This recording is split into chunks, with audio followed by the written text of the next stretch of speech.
अगर पति पत्नी साथ रह रहे हों और उसके बाद भी उन्हें प्रेगनेंसी पॉजिटिव नहीं आ रहा है, तो इसके लिए सबसे पहले तो उसे किसी न किसी डॉक्टर्स का सलाह लेना बहुत ज़रूरी है। और ख़ास करके जो स्त्री रोग विशेषज्ञ हैं उसे ज़्यादा मदद कर पाएंगे।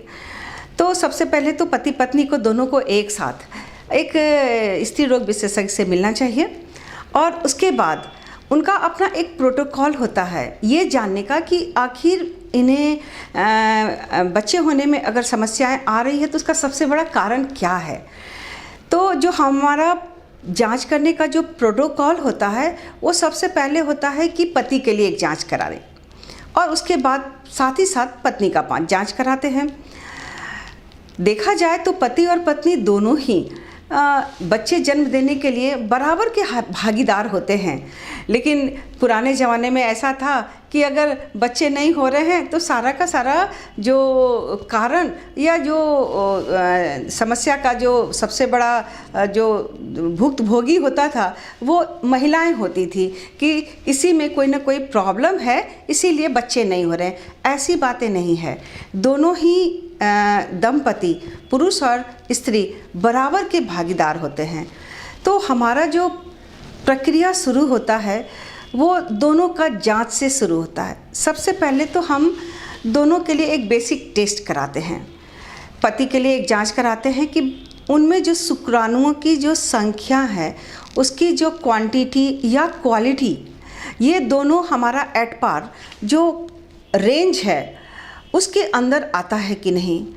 आजकल की जो लाइफस्टाइल या बहुत सारे जो इन्वायरमेंटल चेंज आ रहे हैं उसमें देखा जा रहा है कि पतियों में या पुरुषों में जो शुक्राणुओं की संख्या बहुत तेज़ी से घट रही है और कुछ जगह तो ऐसे हैं कि शुक्राणुओं की संख्या बिल्कुल ही नील है, बिल्कुल जीरो।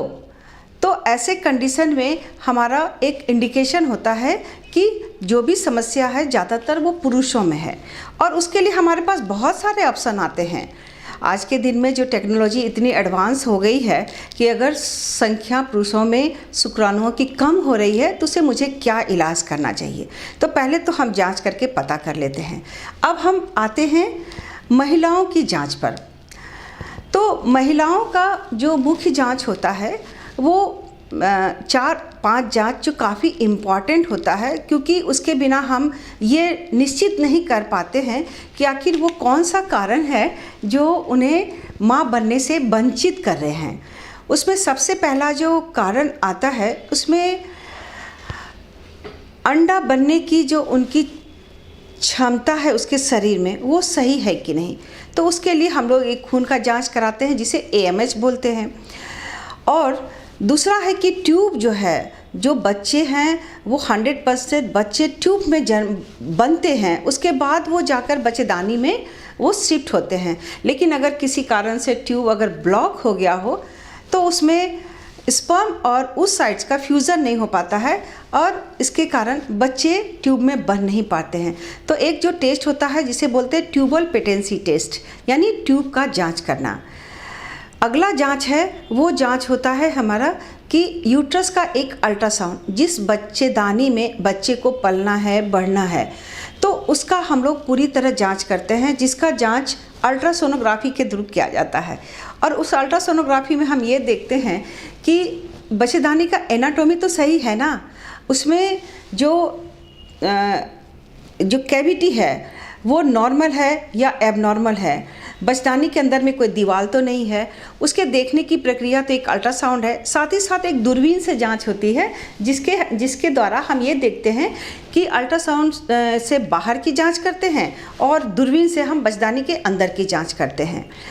इन सारी जांच के कर लेने के बाद मुझे कुछ ब्लड टेस्ट की भी ज़रूरतें पड़ती है, जैसे कि उन्हें थायराइड का शिकायत तो नहीं है, उसमें शुगर का शिकायत तो नहीं है, और भी जो है कुछ इन्फेक्शन का टेस्ट हम लोग कराते हैं ये जानने के लिए कि आखिर वो कौन सा कारण है जिसके कारण जो फ्यूजन होना चाहिए उस साइड्स का स्पर्म के साथ में और बच्चा ठहरना चाहिए उसमें कहाँ कमियां आ रही है।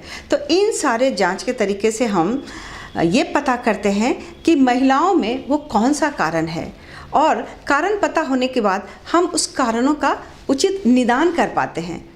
आज के दिन में हर शहरों में, मेट्रोज़ में IVF सेंटर्स काफ़ी हैं और इस IVF सेंटर पर आने के बाद महिलाओं को उनकी समस्या के अकॉर्डिंगली उनका इलाज किया जाता है। बहुत सारी महिलाएं हैं जिसमें उसके शरीर में उस साइड्स बनने की क्षमता नहीं है, तो उसके लिए हमारे पास बहुत सारे ऑप्शन हैं। हमें उस साइड्स को डोनर से लेने की व्यवस्था है, क्योंकि अगर उसे अपने अंडे नहीं बनते हैं तो अपनी ज़िंदगी में कभी माँ बन नहीं सकती है। अगर वो ये इंतज़ार करे कि हमें अपने ही अंडे का से बच्चे बनने हैं। हालांकि बाज़ार में बहुत सारे मेडिसिन्स हैं जो पुरुषों में स्पर्म के काउंट बढ़ने के लिए, उसके क्वालिटी क्वांटिटी को इम्प्रूव करने के लिए बहुत सारे मेडिसिन हैं, लेकिन उसका कोई श्योर शॉर्ट रिज़ल्ट नहीं देखा जाता है। उसी तरह से महिलाओं में अगर अंडा बनने की समस्याएं हैं तो उसके लिए भी हमारे पास मेडिसिन है। तो हम लोग उसके लिए बहुत ज़्यादा तो नहीं, लंबा 3 to 6 मंथ, 3 से 6 महीने हम लोग मेडिसिन रखते हैं, देते हैं उसे। लेकिन उसके बावजूद भी अगर उसमें अंडा बनने की क्षमता नहीं हो पाती है या माँ बनने में सचमुच में नेचुरल तरीके से दिक्कत आती है तो हम उसे डोनर उस साइड्स लेने की सलाह करते हैं। तो IVF सेंटर में आने के बाद हमारे पास पुरुषों और महिलाओं के लिए बहुत सारे ऑप्शंस हैं जिसके थ्रू हम उन्हें एक अवसर प्रदान करते हैं कि वो माँ बन सके। ज़रूरत है उन्हें एक अच्छे डॉक्टर से सलाह लेने की, एक अच्छे सेंटर पर आकर के अपना इलाज शुरू करने का। धन्यवाद।